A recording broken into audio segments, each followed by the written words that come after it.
तुम्ही कधी रात्री अचानक कुत्र्याचं रडणं ऐकलंय का? आणि मनात प्रश्न आला असेल, काहीतरी वाईट होणार आहे का? खूप लोकांना वाटतं रात्री कुत्रे रडले की भूत, आत्मा किंवा अपशकुन असतो. पण खरं कारण वेगळंच आहे. कुत्र्यांची ऐकण्याची क्षमता माणसांपेक्षा 5 पट जास्त असते. रात्री शांततेत त्यांना दूरचे आवाज, इतर प्राणी, वाहनांचे हॉर्न किंवा हालचाल स्पष्ट ऐकू येते. कधीकधी ते एकमेकांशी संवाद साधत असतात, मी इथे आहे, धोका आहे किंवा मला भीती वाटते असं सांगण्यासाठी. एकटेपणा, भूक, आजार किंवा दुखणं झालं तरी कुत्रे रात्री रडतात.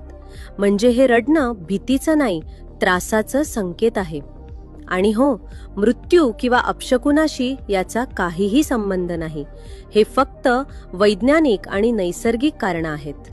पुढच्या वेळी कुत्रा रात्री रडताना